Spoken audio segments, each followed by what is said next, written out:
Assalamualaikum. Waalaikumsalam warahmatullahi wabarakatuh. Semuanya udah di dalam kelas? Udah. Oke, Ibu absen dulu ya. Tapi sebelumnya kita doa dulu. Ketua kelas silakan dipimpin.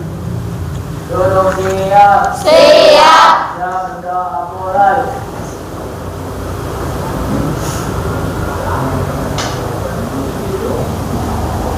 Doa selesai. Siap kembali salam. Assalamualaikum warahmatullahi wabarakatuh. Waalaikumsalam warahmatullahi wabarakatuh. Ibu absen dulu ya. Ahmad Noval Friansyah, Ahmad Sudrajat, Aini, Hadir. Albert Kusuma Wijaja, Ali Fauzan, Hadir. Andriansyah, Akila Sapitri, Dede Mariato Saliha, Dimas Adriansyah, Elisa Meliana Putri, Farhan Nurfadila Amami, Fijar Bukhari Al-Fajri, Haritsa Zulfakar Nuleti, Hersandi Liansyah Sanjaya, Hadir. Imam Hanafi, Kurnia, Lulu Iljamilah, Sri Dewi Rahayu, Sri Ratu Zahwa Kamila, Tri Okta Septiansyah, Tika Rahayu Agustiani. Masuk semua ya? Ya.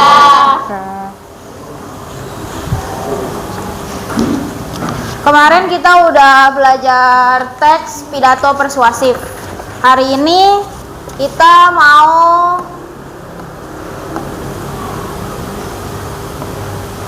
membahas teks cerita pendek ya. Apa sih teks cerita pendek itu? Biasa disebut apa? Cerita pendek. Nah, cerita pendek adalah karya sastra berbentuk prosa fiksi yang memaparkan kisah satu tokoh dalam satu situasi konflik utama secara ringkas. Ciri khasnya adalah dapat dibaca dalam sekali duduk karena jumlah katanya biasanya kurang dari 10.000 kata. Ada yang ingin tanyakan? Apa? Kalau cerpen kan kurang dari 10.000 kata. Kalau novel itu biasanya lebih dari itu dan ceritanya lebih kompleks. Kan ini fokus utamanya dia ke kalau cerpen itu konflik utamanya cuma satu aja. Jadi sekali duduk habis gitu ya. Kalau novel itu kompleks, bisa konfliknya itu bisa bermacam-macam dan alurnya juga bisa bermacam-macam. Nah,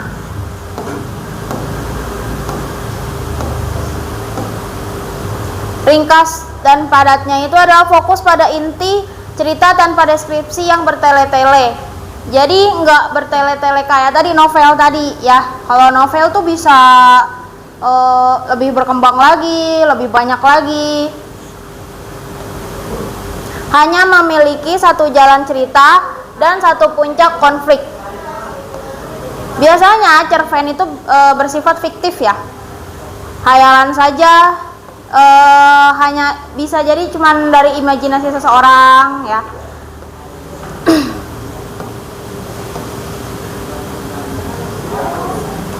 Temanya gagasan utama atau dasar cerita, tokoh pelaku dalam cerita, protagonis, antagonis, tritagonis. Dan biasanya tokoh di cerpen itu cuma sedikit ya. Kalau di novel itu banyak ya. Bisa lebih dari 5 mungkin.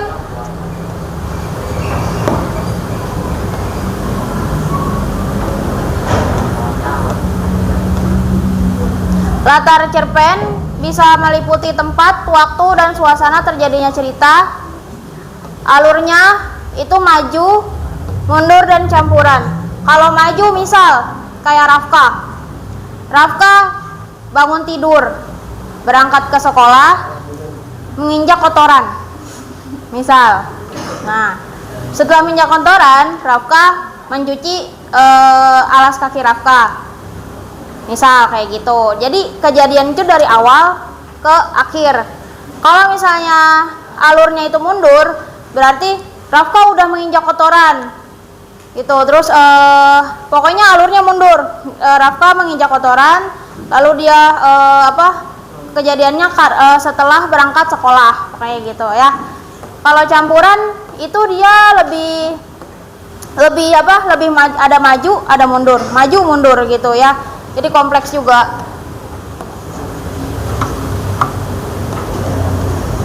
Sudut pandang cerpennya itu bisa orang pertama bisa dia bilang aku si pengarang ini, dan bisa dia ya.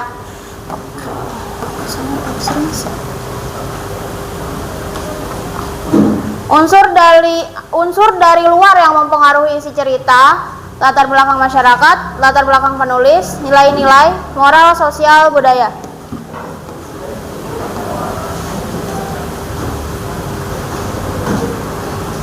Orientasi, pengenalan struktur teks cerpen, orientasi, pengenalan tokoh, latar dan arah cerita, komplikasi, muncul masalah hingga puncak konflik, resolusi, penyelesaian masalah atau penurunan ketegangan, kode, pesan moral atau akhir cerita.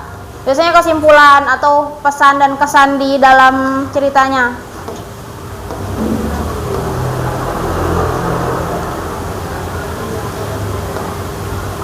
Puncak konfliknya, bagian paling mendebarkan dalam cerpen di mana nasib tokoh utama ditentukan. Disinilah emosi pembaca diaduk sebelum menuju penyelesaian. Majas, metafora, personifikasi, hiperbola. Udah belajar dong? Nah. Kata sifat mendeskripsikan fisik atau watak tokoh secara detail. Kata keterangan memperjelas latar tempat dan waktu. Nih, tadi yang ditanyain siapa namanya? Nindi.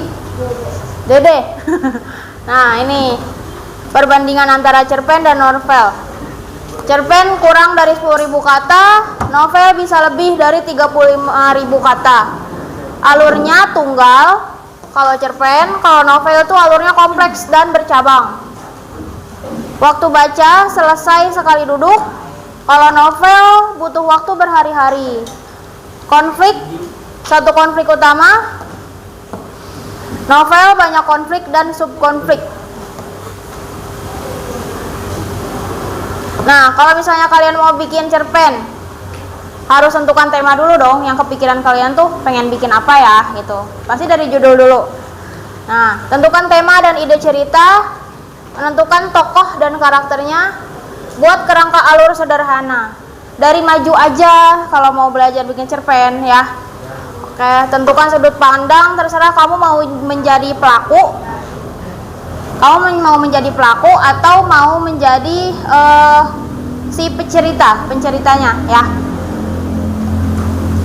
Dan kalian mulai menulis dengan gaya bahasa unik gitu.